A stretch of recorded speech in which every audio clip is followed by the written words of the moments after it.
السلام علیکم ورحمۃ اللہ وبرکاتہ۔ کیا حال ہے سب کا؟ الحمد للہ رب العالمین، نحمده ونصلی علی رسولہ الکریم، اما بعد فاعوذ باللہ من الشیطان الرجیم، بسم اللہ الرحمن الرحیم، رب اشرح لی صدری ویسر لی امری واحلل عقدۃ من لسانی یفقہوا قولی۔ عقوبات بدن، فصل 61۔ بدنی عقوبتوں کی دو قسمیں ہیں، اول دنیا میں، دوم آخرت میں۔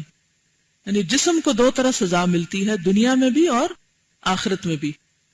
عقوبات کی شدت اور خفت کہتے ہیں ہلکا پن کو، خفیف سے، اور دوامی اور غیر دوامی۔ دوام کس کو کہتے ہیں؟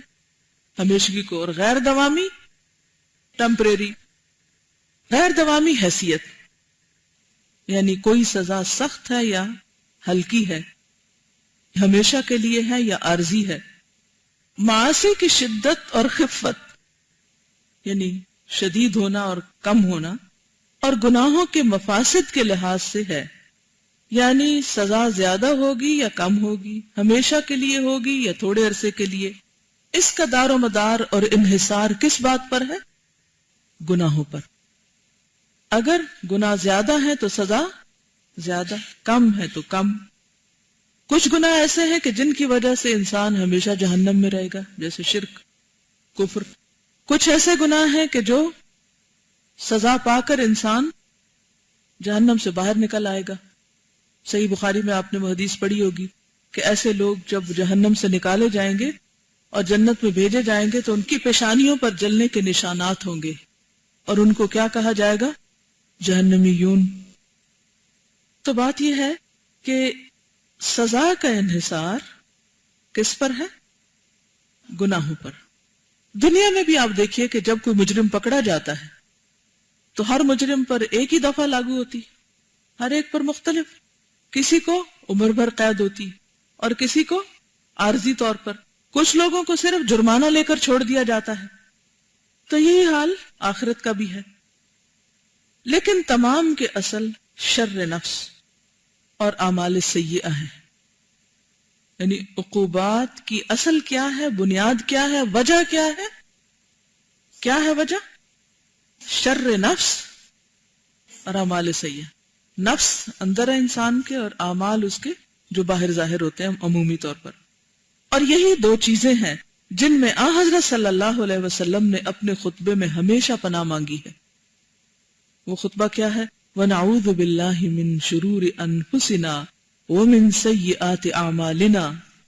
اور ہم اپنے نفسوں کے شر اور اپنے اعمال کی برائیوں سے اللہ کی جناب میں پناہ چاہتے ہیں۔ یعنی اللہ کی پناہ مانگتے ہیں، اللہ کی پناہ میں آتے ہیں، اس کی حفاظت میں دیتے ہیں اپنے آپ کو۔ کس سے بچنے کے لیے؟ نفس کے شر اور گناہوں کے نتائج سے۔ اعمال سیئہ کی اصل شر نفس ہے، یعنی برے کام بھی کیوں ہوتے ہیں؟ نفس کے شر کی وجہ سے۔ اس لیے ہمہ قسم کے شر کی اصل شر نفس ہے۔ شر نفس سے ہی تمام شر پیدا ہوتے ہیں۔ اعمال سیئہ شر نفس کے ثمرات اور نتائج ہیں۔ جیسے کیکر کے بیج بوئیں تو کیکر ہی نکلے گا، تو جیسا کسی کا نفس ہوگا ویسے ہی اس کے اعمال ہوں گے۔ علماء نے وَمِن سَيِّئَاتِ أَعْمَالِنَا کے معنی میں اختلاف کیا ہے، انہیں اس کے کئی انٹرپریٹیشنز کی ہیں۔ بعض کے نزدیک اس کے معنی ہے کہ ہمارے اعمال میں جو سیئات ہیں ان سے ہم اللہ تعالیٰ کی جناب میں پناہ چاہتے ہیں۔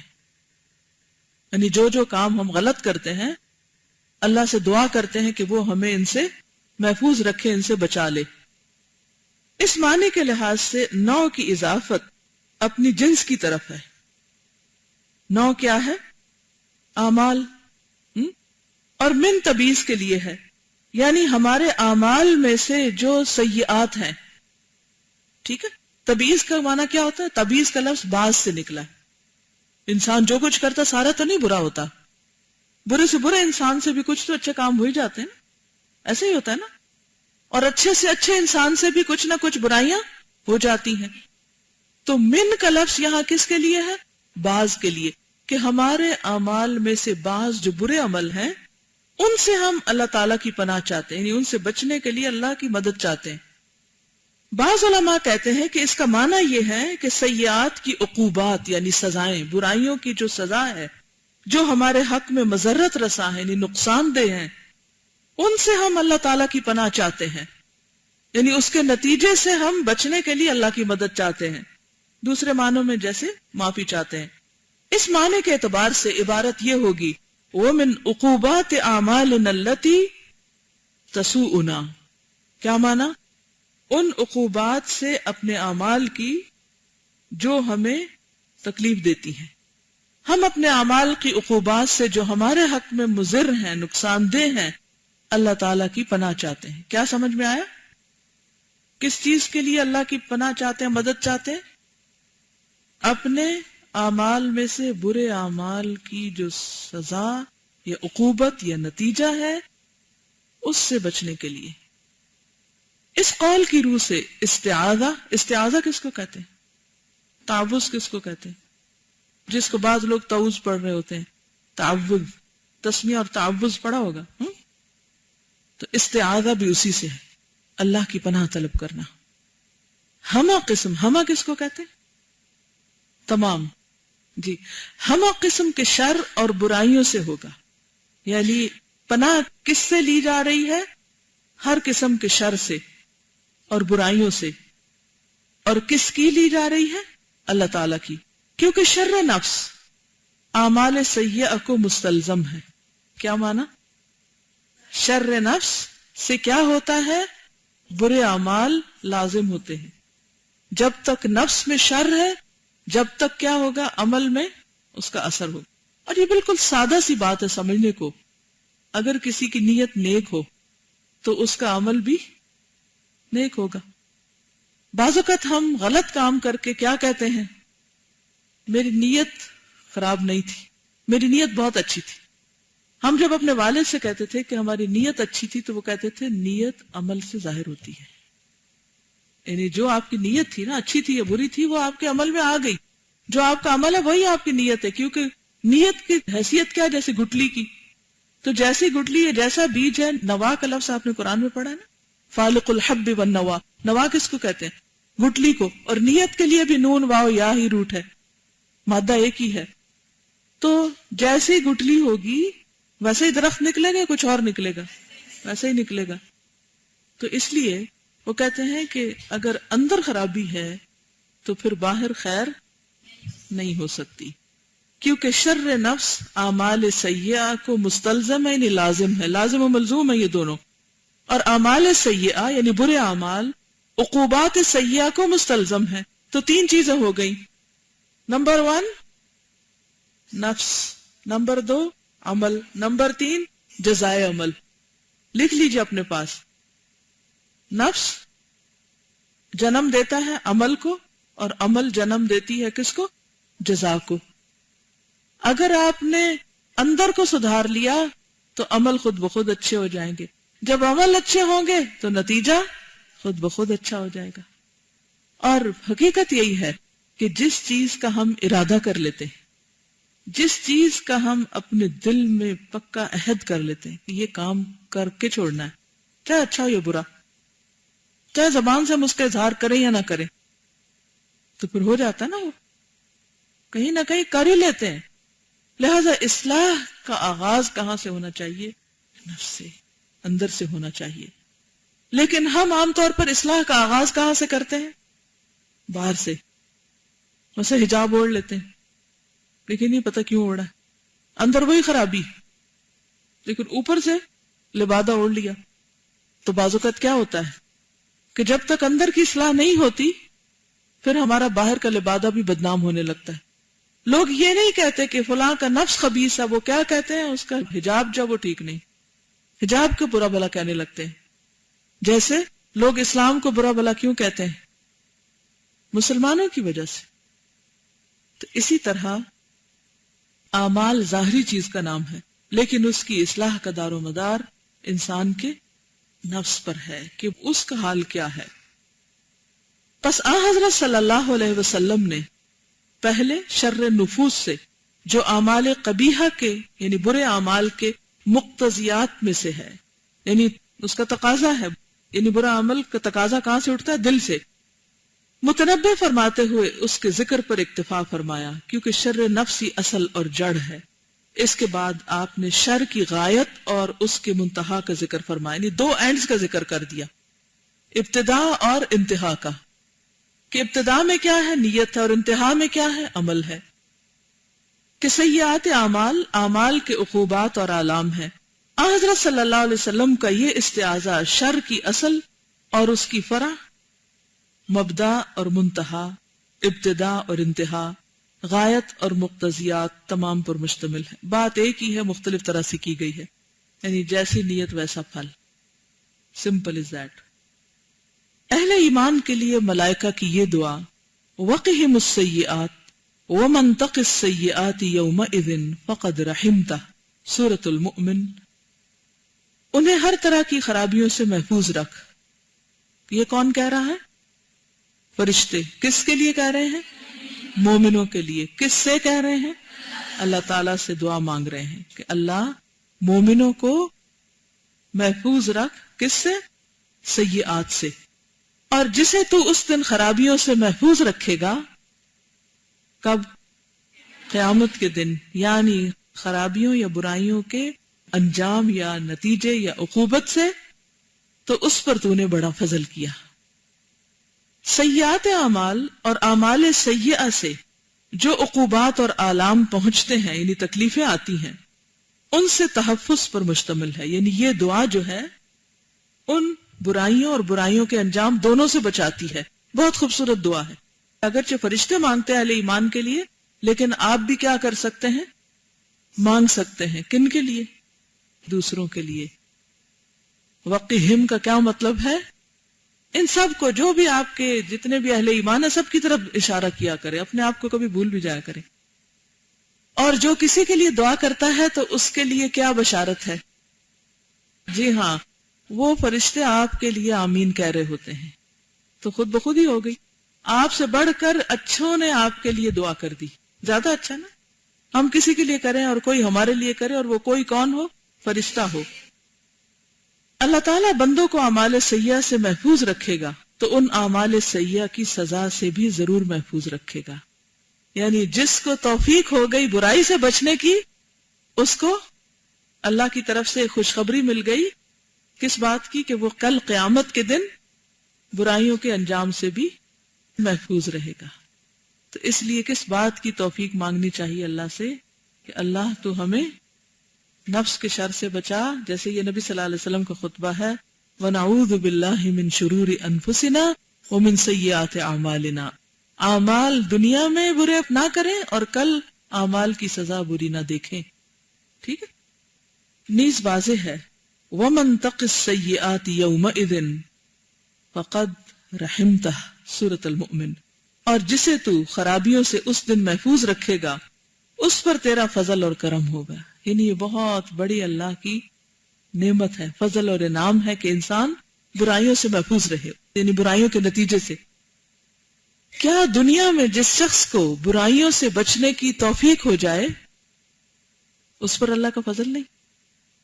مثلا مثال دیجئے قرآن مجید سے، یوسف علیہ السلام، اللہ سبحانہ تعالیٰ نے ان کو کس طرح اس عورت کے شر سے بچایا اور ان کو پاک دامن رکھا۔ اب آپ دیکھیے کہ اللہ نے جب ان کو پاک دامن رکھا تو ساتھ ہی فرمایا لولا ارآ برہان ربی، اگر وہ اپنے رب کی برہان نہ دیکھتا تو بچانے والا کون تھا؟ اصل میں رب۔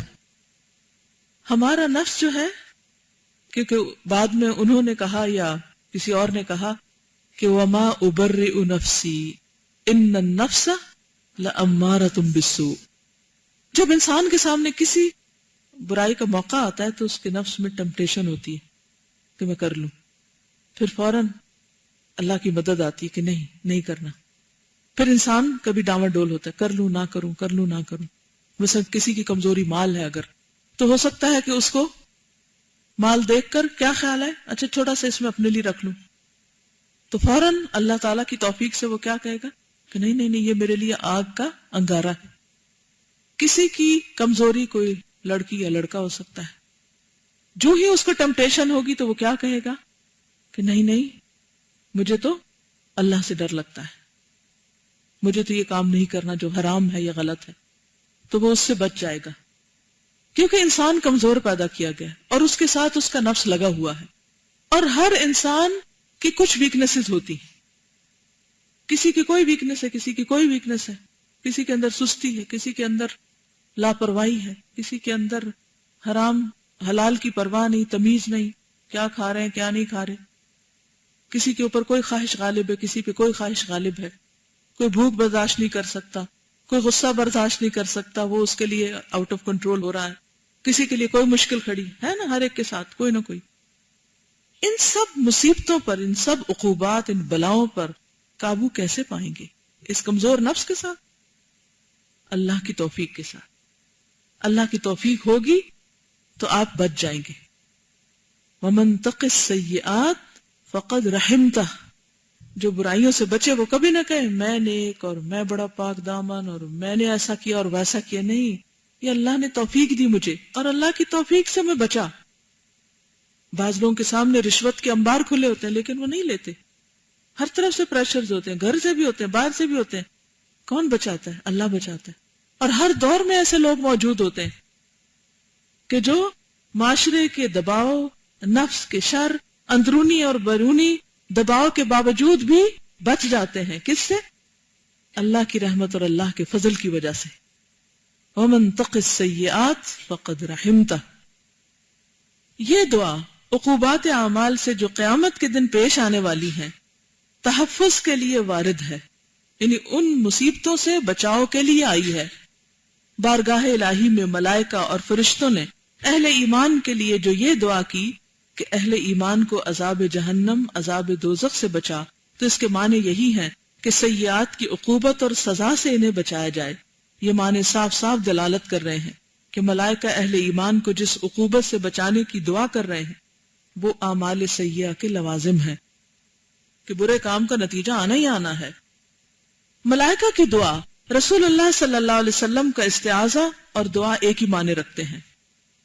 ٹھیک ہے، یعنی ملائکہ دعا مانگتے ہیں اور نبی صلی اللہ علیہ وسلم نے بھی اپنے لیے وہ دعا مانگی ہے. آیت میں یوم اذن، اس دن کی تخصیص وارد ہے، یعنی خاص قیامت کی بات ہے. اس سے یہاں سیئات اعمال کا شر مراد ہے، نہ کہ بعین ہی سیئات اعمال، یعنی برے کام نہیں، اعمال کی جزا مراد ہے. یہاں یہ اعتراض یہاں وارد نہیں ہوتا کیونکہ اصل مقصد تو یہی ہے کہ اس دن سیئات اعمال کے شر سے بچایا جائے، اور یہ چیز بھی تو بعین ہی سیئات ہے، کیونکہ اس دن برا کام کرنے کی تو کسی کو فرصت نہیں ہوگی. جو کر رہے ہوں گے وہ بھی پچھتا رہے ہوں گے. تو پھر سیئات اعمال سے مراد یہاں کیا ہے؟ ان کی جزا. یہ بھی کہا جا سکتا ہے کہ سیئات سے بچنے کی دو صورتیں ہیں. اول، اللہ تعالیٰ ایسی توفیق عطا فرمائے کہ بندہ سیئات اور گناہوں سے بچا رہے، اور توفیق الہی کی وجہ سے سیئات اور گناہوں کا سرے سے ارتکاب ہی نہ ہو سکے، یعنی ایسی اللہ کی مدد شامل حال ہو. اور جو مانگتا ہے اللہ اس کو یہ مدد دیتا ہے. لہذا کوئی بھی جو آپ کی ویکنس ہے نا، کوئی بھی برائی جس کے ہاتھوں آپ تنگ ہیں اور جو ہمارے نفس کے شر کی وجہ سے، اس سے بچاؤ کا طریقہ کیا ہے کہ ہم اللہ سے دعا کریں، اللہ سے مدد مانگیں. اور جب اس کی مدد آ جائے گی تو اس چیز کی طرف نگاہ اٹھا کے بھی دیکھنے کو آپ کا دل نہیں چاہے گا، دل سے حسرت ہی نکل جائے گی، خواہش اور طلب ہی ختم ہو جائے گی، اور آپ کی روح پرسکون ہو جائے گی. دوسرے یہ کہ سیئات کی جزا اور سزا سے اللہ تعالیٰ محفوظ رکھے. یعنی دنیا میں تو انسان کمزور ہے، کچھ نہ کچھ کوشش کے باوجود بھی ہوتا رہتا ہے. یعنی کچھ چیزیں تو ایسی ہیں کہ جو آپ سے بہرحال دور ہو سکتی ہیں اور ہو بھی جاتی ہیں، لیکن پھر بھی آپ نے دیکھا ہوگا کہ ہم فرشتے نہیں بن سکتے کیونکہ اللہ نے ہم کو انسان بنایا. لہٰذا کتنی بھی کوشش کرتے ہیں، وعدے کرتے ہیں، بچ جاتے ہیں، کچھ عرصہ تک چھوڑے رکھتے ہیں، پھر کیا ہوتا ہے؟ پھر کہیں گھٹنا لگ جاتا، پھر گر پڑتے ہیں. ہوتا ہے نا ایسے؟ پھر پچھتاتے ہیں، شرمندہ ہوتے ہیں، روتے ہیں، اللہ سے معافی مانگتے ہیں، کہتے ہیں اللہ پھر کیا ہو گیا، میں نے تو وعدہ کیا تھا کہ آج کے بعد یہ کبھی نہیں ہوگا. پھر روتے دھوتے پھر اللہ تعالیٰ بچا لیتا ہے. اور اس طرح انسان کبھی بھی یہ نہیں کہہ سکتا کہ اب میری نیت 100% درست ہو گئی اور میرے اعمال سارے کے سارے مستقیم ہو گئے، کیونکہ یہ ایک کانسٹنٹ عمل ہے، کانسٹنٹ اسٹرگل ہے، کنٹینیوس ایفرٹ ہے. کبھی کوئی نہیں کہہ سکتا میں نے نیت کے جن کو پکڑ لیا اور اب وہ تو ہاتھ سے جا ہی نہیں سکتا اور میری نیت کبھی خراب ہو ہی نہیں سکتی، وہ رائٹ لیفٹ ہو ہی نہیں سکتی. پاسبل ہی نہیں. صرف اللہ کی توفیق سے، اور پھر ہمارا ہی کوئی گناہ ہوتا ہے، ہماری کوئی غلطی ہوتی ہے، ہماری کوئی کمزوری ہوتی ہے، ہم پھر پھسل چلتے ہیں. لیکن یہ ضرور ہونا چاہیے کہ انسان بار بار پھسلنے سے، چوٹ کھانے سے تھوڑا سبق لے لے. جیسے آپ نے بچوں کو دیکھا ہوگا کہ شروع میں بیچاروں کو بہت چوٹیں لگتی ہیں، جب بیٹھ کے اٹھنے لگتے ہیں، کھڑے ہونے لگتے ہیں، چلنے لگتے ہیں، لیکن کرتے کرتے پھر کیا ہوتا ہے، سنبھل جاتے ہیں، مسل سٹرونگ ہو جاتے ہیں اور وہ بغیر چوٹ کے چلتے ہیں. تو اسی طرح جب کوئی برائی ہمارے مصیبت بنی ہو ہمارے لیے اور ہمیں پتہ بھی اس پہ سزا ملنے والی ہے، تو اللہ کی توفیق اور اس کی تعلیم کے مطابق ہم بچنے کی کوشش کرتے رہیں. اور اگر چھوٹی موٹی کمی بیشی ہو جائے تو پھر اپنے آپ کو ملامت کریں. یہ نہ کہیں کہ اللہ تعالیٰ تو نے مجھے توفیق نہیں دی، یا یہ کہ ماحول ایسا ہے یا فلاں. نہیں، اندر وجہ تلاش کریں، کیونکہ ہوا تو بہرحال شر نفس سے ہے. آیت مذکورہ، کون سی مذکورہ کا مطلب ہوتا ہے؟ جس کا پیچھے ذکر ہو چکا ہے. ہر دو قسم کے سوالوں پر مشتمل ہے. اور ظرف یعنی یوم اذن کا تعلق، گرامر پڑھی ہے، ظرف ہے اس میں. ظرف کتنی قسم کے ہوتے ہیں؟ کون کون سے؟ زمان اور مکان. تو یہاں کون سا ظرف ہے؟ یہ زمان. شابش. اور ظرف یعنی یوم اذن کا تعلق اور تقیید جملہ شرطیہ سے ہے، یعنی ومن تق السیئات سے ہے. جملہ جزائیہ یعنی فقد رحمتہ سے نہیں ہے. اب اس حدیث کے مضمون پر غور کیجئے. اہل ایمان، صالح اور نیک کردار لوگوں کے حق میں فرشتوں کی دعا اور ان کی مدح و توصیف، مومنوں کے حق میں ان کے استغفار اور دعا سے پہلے بارگاہ الہی میں اس کی وسعت علم اور وسعت رحمت کا وسیلہ پکڑنا، یہ سب کیا معنی رکھتا ہے؟ یعنی فرشتے جب دعا مانگتے ہیں تو اس سے پہلے اللہ تعالیٰ کی کچھ صفات کا ذکر کرتے ہیں. اللہ تعالیٰ کی وسعت علم ان تمام امور پر مشتمل ہے کہ ان کے گناہوں اور گناہوں کے اسباب، ان کی کمزوریوں اور کوتاہیوں، ان کے دشمن کی قوت و غلبہ، دشمن سے مراد یہاں کون ہے؟ شیطان، نفس اور خواہشات اور طباع یعنی طبیعتوں کے تقاضے، دنیا اور دنیا کی زینتیں ان سے کس طرح گناہ کرائیں گی. یعنی اللہ کو سب پتا ہے کہ کیا کیا اسباب ہوتے ہیں ہمارے پھسلنے کے. ان تمام امور کا علم اللہ تعالیٰ کو اس وقت سے ہے جب سے انہیں پیدا کیا ہے انسانوں کو. اس وقت سے اسے معلوم ہے جب وہ ماں کے پیٹ میں تھے. اس کے قدیم علم کی روح سے اسے معلوم ہے کہ فلاں فلاں گناہ ان سے سرزد ہوں گے، اسے پتا ہے. نیز عفو و درگزر، مغفرت و بخشش وغیرہ بھی اس کی وسعت علم میں داخل ہے. اس کا یعنی اللہ کا علم ان تمام امور پر حاوی ہے. کون سی بات ایسی ہے جس کا اسے علم نہیں؟ یعنی یا اللہ تو ہمارے حال سے واقف ہے، تو اسباب سے واقف، تو ہماری کمزوریوں سے واقف ہے، اور اس کے ساتھ ساتھ تیری مغفرت اور عفو و کرم بھی بہت وسیع ہے. تیری رحمت ہر چیز پہ چھائی ہوئی ہے، تو ہمیں معاف کر دے. بندہ جب ان جذبات کے ساتھ اللہ کی طرف پلٹتا ہے تو اللہ تعالیٰ رحمتوں سے ڈھانپ لیتا ہے. اللہ کی وسعت رحمت میں یہ تمام امور داخل ہیں کہ اہل توحید کو وہ ہلاک نہیں کرے گا. کیا؟ اہل توحید کو وہ ہلاک نہیں کرے گا. مومن کو جو اس سے محبت کرے، یعنی جو اللہ سے محبت رکھتا ہو، اسے وہ عذاب اور تکلیف نہیں دے گا، یعنی قیامت کے دن، کیونکہ وہ واسع الرحمہ ہے. اس کی رحمت اس قدر وسیع ہے کہ بجز شقی یعنی بدبخت اور بد نصیب کے کوئی بھی اس کے حلقہ رحمت سے باہر نہیں رہ سکتا.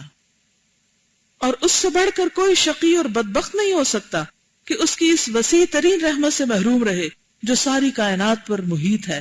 اس کے بعد فرشتے دعا کرتے ہیں، اے اللہ توبہ کرنے والوں اور ان کی مغفرت فرما جو تیرے راہ پر چلنے والوں کی اتباع کرتے ہیں. کس کس کی بخشش فرما؟ نمبر 1 توبہ کرنے والوں، نمبر 2 جو تیرے راہ پہ چلنے والوں کی پیروی کرتے ہیں، یعنی صراط الذین انعمت علیہم کی پیروی کرتے ہیں، تیری تعریف کرتے ہیں اور تجھ سے محبت کرتے ہیں، تیرے اوامر اور احکام کی اطاعت کرتے ہیں، تیرے نواہی اور ممنوعات سے اجتناب کرتے ہیں، تیری ناپسندیدہ راہ سے اجتناب اور احتراز کرتے ہیں، یعنی بچتے ہیں، تیری پسندیدہ راہ پر چلتے ہیں. ان سب کی مغفرت اور ان پر فضل و کرم اور رحمت کی نوازش فرما. پھر دعا کرتے ہیں، ان یقیہم عذاب الجحیم، ان لوگوں کو جہنم کے عذاب سے بچا۔ مقصود دعا یہ ہے کہ انہیں تمام اہل ایمان اور اہل ایمان کے ماں باپ، ان کی اولاد اور ان کی بیویوں وغیرہ کو جنت کے باغوں میں جگہ دے جن میں داخل کرنے کا وعدہ کیا گیا ہے۔ اللہ سبحانہ وتعالی اپنے وعدے کے خلاف کچھ بھی نہیں کرتا، لیکن اس کا وعدہ اسباب اور ذرائع سے وابستہ ہے۔ کس کا وعدہ؟ اللہ تعالیٰ کا۔ فرشتوں کی دعا بھی انہیں جنت میں داخل کرانے کے اسباب میں سے ایک سبب ہے۔ یعنی جنت میں لے جانے کے جیسے بہت سے سبب ہو سکتے ہیں، ان میں سے ایک سبب، ذریعہ، فرشتوں کی دعا ہے۔ یہ بھی ایک سبب ہے کہ اللہ تعالیٰ نے انہیں اپنے دائرہ رحمت میں داخل کر لیا، انہیں رحمت کا مستحق گردانا اور انہیں صالح اعمال کی توفیق عطا فرمائی۔ یہ بھی ایک سبب ہے کہ فرشتوں کو ان کا مددگار بنا دیا کہ وہ ان کے حق میں جنت کی دعا کرتے رہیں۔ پھر اللہ تعالیٰ یہ خبر دیتا ہے کہ اس دعا کے بعد فرشتے یہ کہتے ہیں، انک انت العزیز الحکیم، بے شک تو زبردست، غالب، بڑا حکمت والا ہے۔ یعنی ان تمام امور اور بھلائیوں کا مصدر، منبع، سرچشمہ، سبب اول، مبدا اور منتہا اللہ کی ذات ہے۔ تمام چیزیں اس کے کمال قدرت، کمال علم ہی کے کرشمے ہیں، کیونکہ عزت اور غلبہ کمال قدرت ہی کا نام ہے، حکمت کمال علم کا نام ہے، اور انہی دو صفتوں کی بنا پر اللہ تعالیٰ اپنے اختیار اور قدرت سے جو چاہتا ہے حکم فرماتا ہے، اور جو چاہتا ہے فیصلہ کرتا ہے، حکم بھی فرماتا ہے، ممانعت بھی کرتا ہے، یعنی روکتا بھی ہے، اجر و ثواب دیتا ہے، اور عتاب اور عذاب بھی۔ حقیقت یہ ہے کہ خلق اور امر کا مصدر، منبع اور سرچشمہ یہی دو صفات ہیں۔ خلق کس کو کہتے ہیں؟ الا لہ الخلق والامر، پیدائش اور حکم۔ مثلا ستاروں کو کس نے حکم دیا کہ وہ کس روز، کس رفتار سے اور کس طرف اور کہاں اور کس رنگ میں چلیں؟ کیونکہ اس نے پیدا کیا، ٹھیک ہے نا؟ تو یہ سب کچھ کیا ہے؟ اس کا علم اور اس کی رحمت۔ یعنی ورنہ اللہ تعالیٰ کے اتنے بے شمار ستارے ہیں نا، تو وہ چاہتا تو کیا کرتا؟ ان کو اپنے آربٹ میں چلنے کی بجائے کیا کہتا کہ تم میں سے فلاں پہ جا کے برسے جب وہ غلط کام کرے، لیکن وہ ایسا نہیں کرتا۔ یہ اس کی رحمت ہے کہ اس نے آسمانوں کو تھاما ہوا ہے اور ہر چیز کو بہترین طریقے سے پیدا کیا اور بہترین طریقے سے چلایا، اور وہ سب اس کے کنٹرول میں، الحی القیوم کے۔ مقصود یہ ہے کہ عقوبات سیئات، کیا معنی ہے ان دو لفظوں کا؟ بولیے۔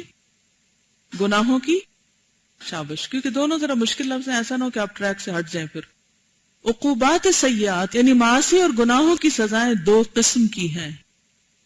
گناہوں کی سزائیں دو قسم کی ہیں، شرعیہ اور قدریہ، یا کونی اور قدری۔ شرعی عقوبت ہو یا قدری، اس کا اثر قلب پر بھی ہوتا ہے اور جسم پر بھی۔ شرعی کون سی ہوتی ہے؟ مثلا چور کے ہاتھ کاٹ دیے جائیں، یہ شرعی عقوبت ہے۔ قدری جس کا واضح حکم ایسا نہیں دیا، لیکن اللہ تعالیٰ جس پہ جب چاہتا ہے، جس انداز، جس شکل میں اتار دیتا ہے۔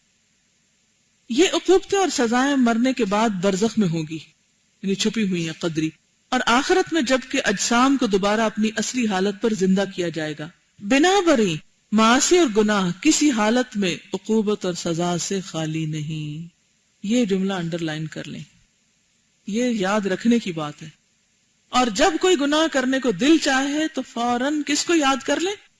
سزا کو، ٹھیک ہے؟ کسی گناہ کا نام بتائیں، کسی گناہ کا نام؟ جھوٹ، مذاق میں جھوٹ، دھوکہ دینے کے لیے جھوٹ، بے خیالی، ایسی بے دھیانی میں جھوٹ، غلط بیانی، اور کوئی چغلی، اور غیبت، چوری، اور خیانت۔ جی اب آپ دیکھیں، کیا راستے میں کوڑا پھینکنا گناہ ہے؟ دیواروں پہ اسکربلنگ کرنا ثواب کا کام ہے؟ ٹوائلٹ کو گندا چھوڑنا، فلش نہ کرنا، یا نجاست باہر پھینک کے آ جانا؟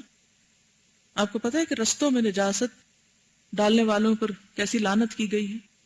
اس زمانے میں چونکہ راستوں میں لوگ گزرگاہوں میں کہیں ادھر ادھر بیٹھ جاتے تھے، بعض لوگ تو دور جاتے تھے جہاں کسی کا گزر نہ ہو تاکہ ان کی نجاست کی وجہ سے کسی کو اذیت نہ ہو، لیکن بعض لوگ جہاں رستے میں کھڑے کھڑے، جیسے آج بھی اس دور میں بھی آپ نے دیکھا ہوگا کہ باوجود اس کے کہ لوگ دیواروں پہ لکھ لکھ کے لگاتے ہیں کہ پیشاب کرنا منع ہے یا جو کرے تو وہ ایسا اور ایسا ہے، لیکن اس کے باوجود لوگ رستوں میں کھڑے ہو کے کر رہے ہوتے ہیں، لیکن ان کو پتہ ہی نہیں ہوتا کہ یہ کتنا بڑا جرم ہے.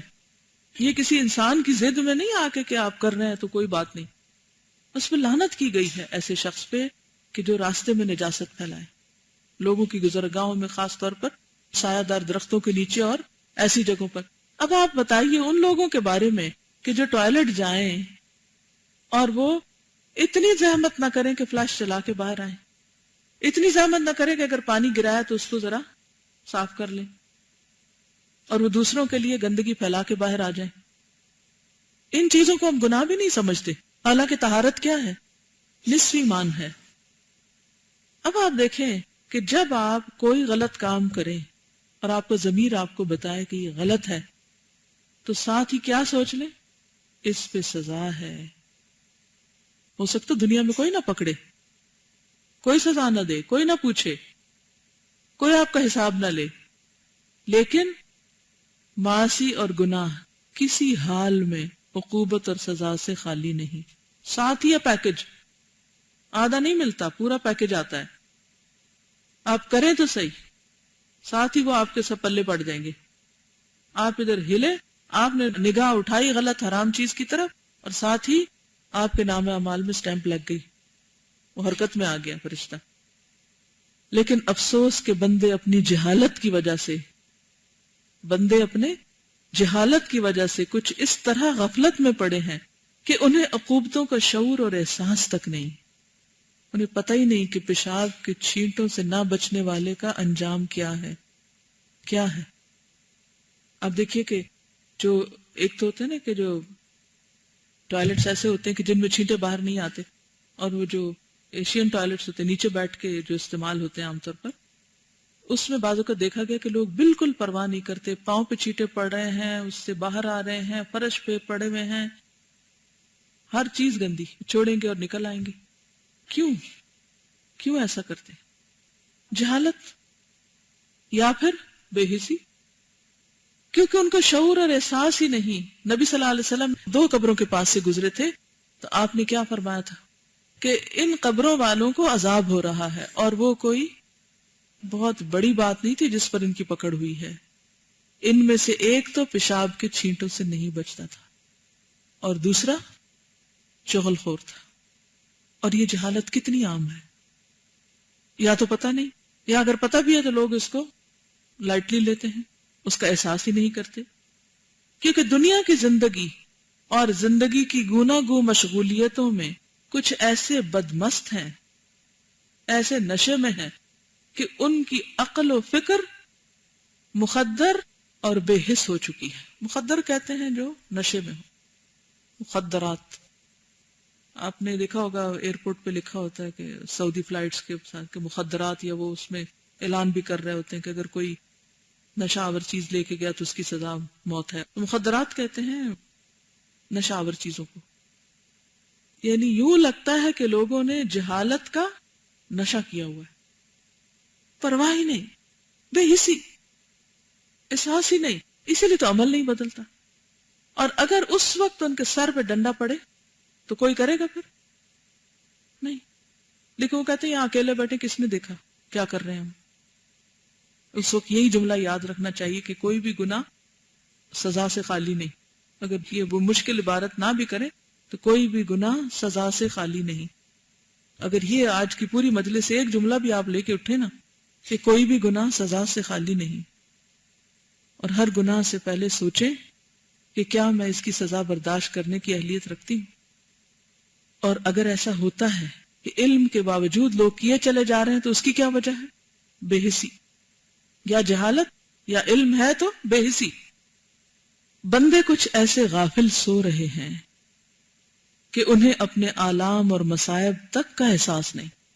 ان کے اوپر جو دنیا میں بھی آفات آ رہی ہیں ان کا بھی ان کا احساس نہیں کہ یہ مصیبت کیوں آئی ہوئی ہے. انہیں اس کا شعور اور احساس اس وقت ہوگا جب وہ بیدار ہوں گے، اٹھیں گے قبروں سے، نشہ اور مستی اتر جائے گی، اور مخدر حالت شعور اور احساس سے متبدل ہوگی، نہیں بدل جائے گی. اس وقت انہیں گناہوں کی عقوبات اور سزاؤں کا احساس ہوگا. یا موت جو ہے وہ جیسے کسی کا قول ہے نا کہ الناس نیام اذا ماتوا انتبہوا، لوگ ابھی سو رہے ہیں، جب مریں گے تو جاگ اٹھیں گے. ابھی سو رہے ہیں، جب موت آئے گی تو جاگ اٹھیں گے. کیوں؟ کیا نظر آئے گا اس وقت؟ اچھا یہ ہے میرے اعمال، میں یہ کرتا رہا اور اس کے پیچھے ریاکاری تھی اور دھوکہ تھا اور فریب تھا اور یہ چھپ چھپ کے غلط کام کیے میں نے، کسی کو خبر بھی نہیں تھی، لیکن اللہ نے تو گن گن کے لکھ رکھے تھے. سب نظر آ جائے گا. کیا اس وقت توبہ کا وقت ہوگا؟ ہرگز نہیں. اس وقت انہیں گناہوں کی عقوبات اور سزاؤں کا احساس ہوگا، اور وہاں عقوبتوں اور سزاؤں کا ترتب اور ظہور اس طرح ہوگا جس طرح جلنے والے کو جلنے کا اور ہاتھ پاؤں ٹوٹ جانے والے کو ان کے ٹوٹنے کا اور ڈوبنے والے کو ڈوبنے کا احساس ہوتا ہے. دنیا میں اگر کہیں ابلتی چائے کسی کے ہاتھ پہ گر پڑے تو وہ سو سکتا ہے؟ وہ کہہ سکتا ہے اچھا کوئی بات نہیں، خیر ہے، ہاتھ ہی ہے نا؟ نہیں.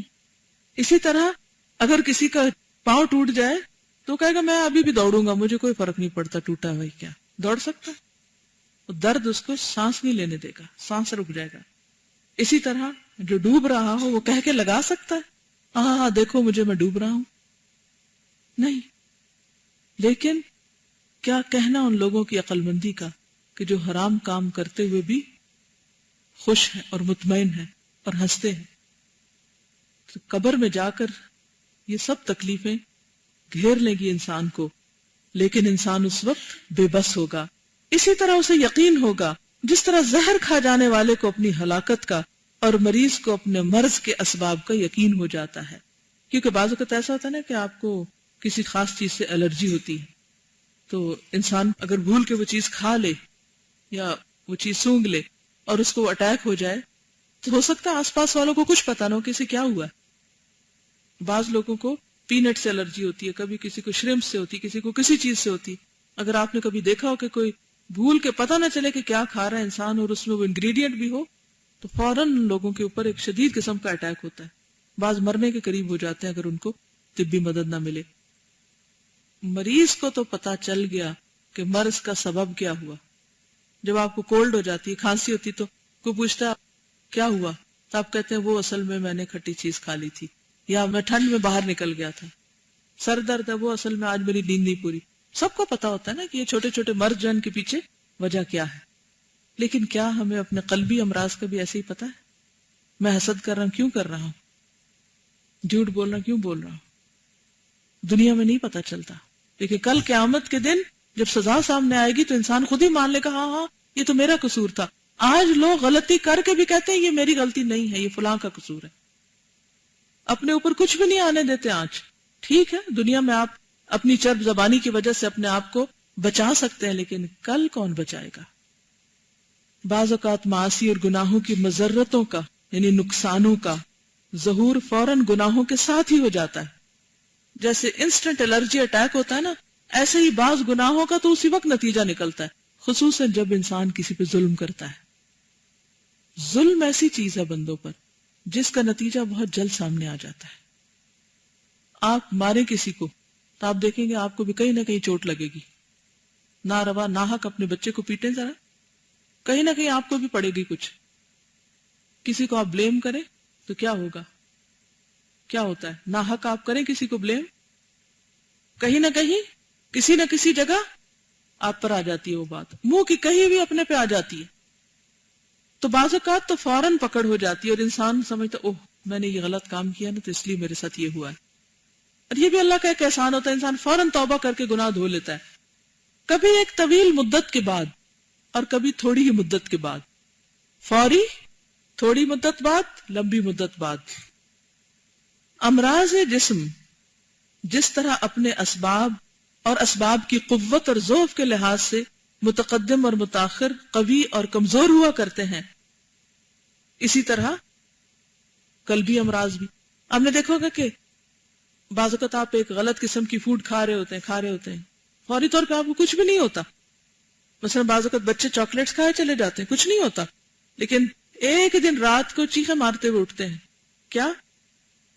دانت میں درد ہو گئی. کیا وہ آج ہی ہوئی تھی آج ہی کسی بات کی وجہ سے نہیں، وہ آپ کے اندر عمل ہو رہا تھا، اندر کیڑا لگ رہا تھا، لیکن وہ پہنچا نہیں تھا ابھی اصل تک. جس دن اس نے نروز کو ٹچ کیا اس خلا نے، آپ چیخ اٹھے. تو یہ کچھ عرصے بعد ہوا. لیکن کچھ چیزیں ایسی ہوتی ہیں کہ فوری فوری آپ پر اثر انداز ہو جاتی ہیں. لیکن اس موقع پر بہت سے انسان غلط فہمی میں مبتلا ہو جاتے ہیں. ایک انسان گناہ کرتا ہے، پھر دیکھتا ہے کہ اس کا کچھ اثر نہیں ہوا تو سمجھ لیتا ہے گناہ کرنے سے کوئی نقصان اور کوئی ضرر نہیں پہنچا. وہ یہ نہیں سمجھتا کہ گناہ اپنا کام کرتے چلے جاتے ہیں اور بتدریج اپنا اثر پیدا کرتے رہتے ہیں.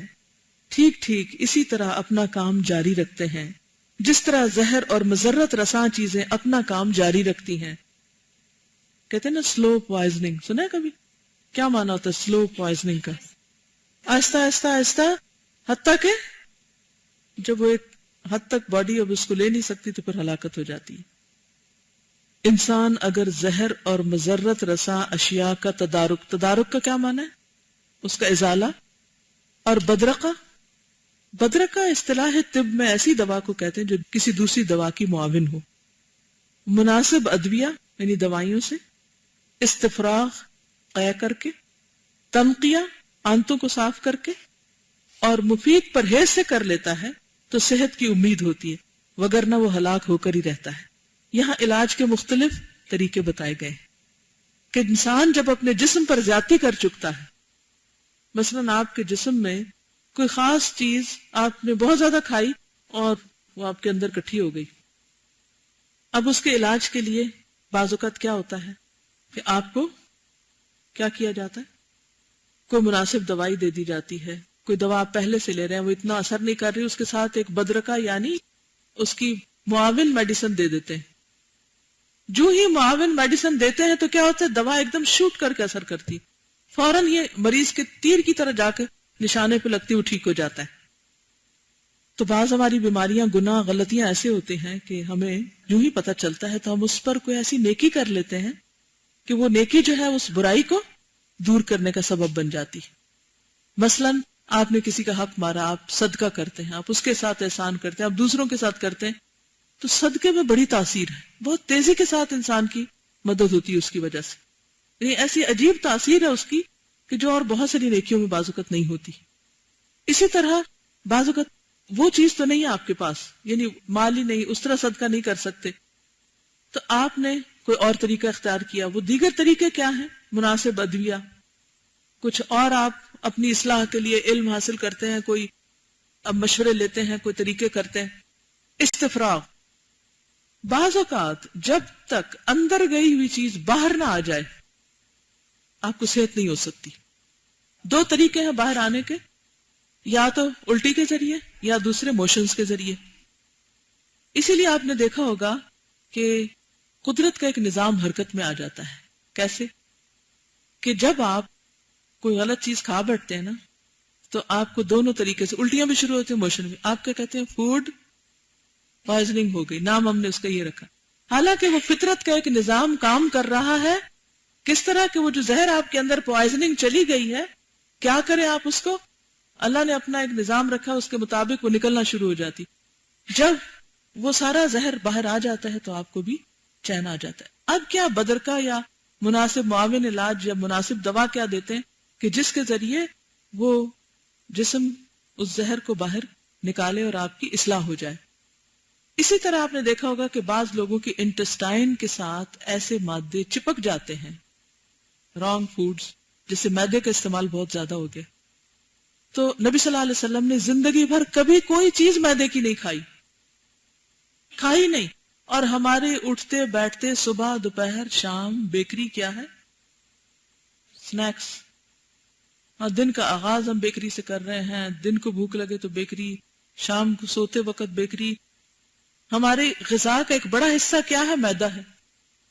اور ہمیں نہیں پتا کہ وہ کس طرح چپک رہا ہے آنتوں کے ساتھ. اب وہ چپکتا رہتا ہے. کچھ عرصے تو آپ کو پتہ نہیں چلتا. پھر کیا ہوتا ہے جب وہ ایک حد سے گزر جاتی ہے، لمٹ کراس ہو جاتی، پھر آپ کو کوئی ایسی بیماری لگتی کہ آپ کو سمجھ نہیں آتی کہ مسئلہ کیا.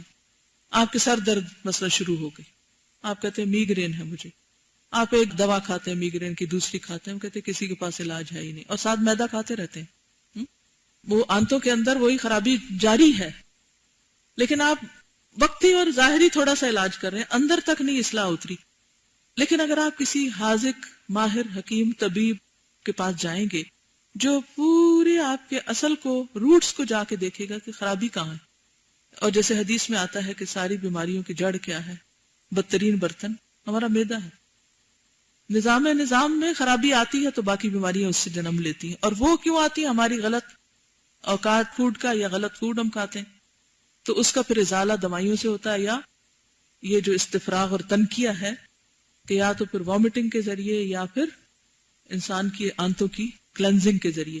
اسی لیے ڈیٹاکس کیا جاتا ہے، اور نہ صرف یہ کہ آنتیں اور معدہ صاف کیا جاتا ہے بلکہ سیلز تک کو کلین کیا جاتا ہے، اور یہ ایک بہترین طریقہ علاج ہے اب انسان کو صحت مند کرنے کے لیے۔ اسی طرح جب ہم گناہ کرتے رہتے ہیں، گویا ہم میدہ کھا رہے ہیں لذیذ سمجھ کر، چغلی، غیبت، جھوٹ، دھوکہ، فریب، جو بھی نام لیں آپ، دوسروں کو کسی بھی طرح ستانا، اذیت دینا، کچھ بھی وٹس ایور، ہر ایک کو پتا ہے کہ کون کیا کیا کرتا ہے، اور ہم میں سے ہر ایک کو اپنا پتہ زیادہ ہونا چاہیے دوسرے کی نسبت۔ اب کچھ حد تک تو پھر اللہ تعالیٰ درگزر کرتے رہتے ہیں، اچھا یہ بندہ ابھی ہدایت پائے گا، فرشتے بھی کیا کرتے ہیں، قلم روک کے رکھتے ہیں کہ شاید یہ توبہ کر لے تو نہ ہی لکھیں ہم اس کا، لیکن بندہ باز ہی نہیں آتا۔ پھر کیا ہوتا ہے، وہ جب ایک خاص لمٹ پوری ہوتی ہے پھر اس کے بعد اس کی پکڑ ہو جاتی ہے۔ جب پکڑ ہوتی ہے تو چیپٹر کے شروع میں دیکھیے کیا کہا، الم اور رنج کی وجہ سے وہ مثبت جو عقوبت آتی ہے، مثلاً پیٹ درد جو ہے، یا سر درد جو ہے، یا کسی بھی جسم کے حصے میں درد جو ہے، وہ کیا بتاتا ہے؟ یہ علم مثبت ہے، کیا بتاتی ہے کہ آپ بیمار ہیں، آپ کو توجہ چاہیے۔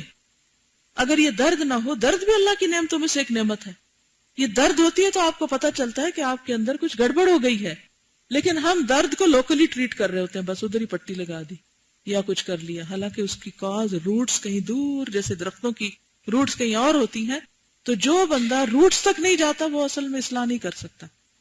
اسی طرح بعض لوگ اپنی برائیوں، اپنی غلطیوں، خامیوں کی اصلاح کیسے کرتے ہیں؟ بس اوپر سے، وقتی، ظاہری، روٹس تک نہیں جاتے۔ اور روٹس کہاں پیوستہ ہے؟ نفس کے اندر۔ ان النفس لامارۃ بالسوء۔ اور شروع میں ہی منافقین کی صفات میں کیا آتا ہے؟ فی قلوبہم مرض، بیماری دلوں میں ہے جس کی وجہ سے جھوٹ بولتے ہیں۔ فزادہم اللہ مرضا، ڈھیل دے کر۔ ولہم عذاب علیم، کیوں؟ بما کانوا یکذبون۔ اب آپ دیکھیے، نفس، عمل اور عقوبت، روٹس، نتیجہ اور اس کے پھل۔ تو اب ہمیں اپنی اصلاح کرنی ہے، اپنی ایسی بیماریوں، ایسی خرابیوں، ایسے گناہوں کی خبر لینی ہے جن کی روٹس نفس میں گئی ہوئی ہیں۔ اب مثلاً آپ دیکھیں کہ آپ کسی کے ساتھ بدتمیزی کرتے ہیں، مثلاً وہ کوئی وقتی بات نہیں ہوتی، وہ اصل میں کیا چیز ہے، اس کے پیچھے کچھ اور ہے نا۔ مثلا آپ کی والدہ آپ پہ ناراض ہوتی ہیں، آپ کہتے ہیں میں نے تو کچھ کیا ہی نہیں، امی کا کیوں موڈ آف ہے؟ آپ نے اس وقت کچھ نہیں کیا ہوتا، لیکن اس کے پیچھے کچھ ہوتا ہے، کوئی اور بات ہوتی ہے جو ٹریگر کیے ہوئے ہوتی ہے، اور جب آپ سامنے آئے تو غصہ آ گیا ان کو دیکھتے ہی آپ کو، لیکن وہ ظاہری آپ کی شکل میں نہیں تھا کچھ کہ جیسے دیکھ کے غصہ آیا، اس کو دیکھ کے تو شاید پیار ہی آ رہا ہو، لیکن آپ کے جو عمل تھے اس کی وجہ سے ایک ایکشن ہوا ہے۔ اب آپ دیکھیے کہ اس بندے کا جو یہ ایکشن ہے، جسے غصے کا ہے یا ناراضگی کا ہے، اس کی روٹس میں کچھ ہے۔ جب تک روٹس ٹھیک نہیں ہوگی، پیچھے کی وجہ ٹھیک نہیں ہوگی، اوپر اصلاح نہیں ہو سکتی۔ اسی لیے جب ہم لوگوں کے اوپر صرف قانون نافذ کر کے اور زبردستی سے اور جبر سے ان کی اصلاح کرتے ہیں تو کیا ہوتا ہے؟ جو ہی ان کو موقع ملتا ہے وہ اپنی اصل پہ پھر لوٹ آتے ہیں۔ اب ہمیں دوسروں کی نہیں، اس سے پہلے اپنی فکر کرنی، اپنی غلطیوں کی لسٹ بنائیے، ان کی سزا جانیے۔ غیبت کی سزا کیا ہے؟ جھوٹ کی سزا کیا ہے، چوری کی سزا کیا ہے، حرام کاموں کی سزا کیا ہے نا؟ ہر گناہ کی سزا بتائی گئی ہے اور کچھ کی عمومی طور پہ بتائی گئی ہے۔ تو پہلے غلطی لکھیے، پھر سزا لکھیے، پھر پوچھیے اپنے آپ سے کہ کیا میں اس کے لیے تیار ہوں، کیونکہ کوئی گناہ سزا سے خالی نہیں، یہ جملہ یاد رکھیے۔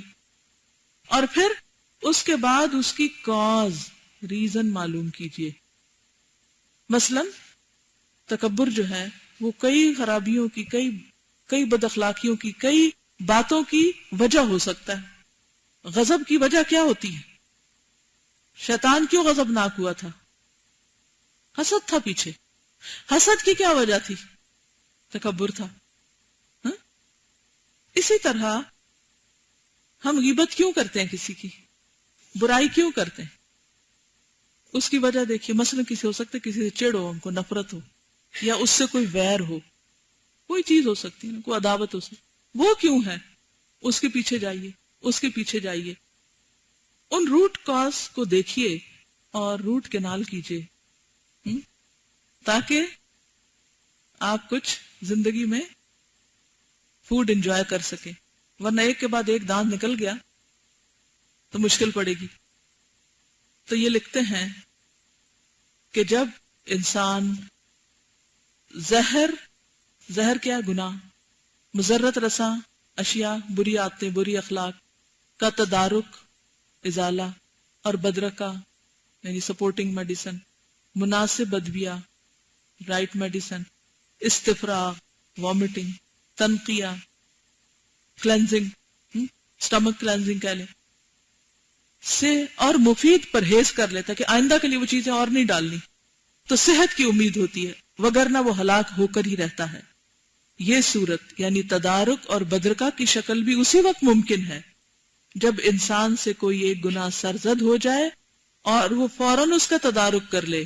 لیکن اگر کوئی شخص روزانہ ہر گھڑی ہر ساتھ گناہوں پر گناہ کرتا چلا جائے تو اس کا اللہ ہی حافظ، واللہ المستعان۔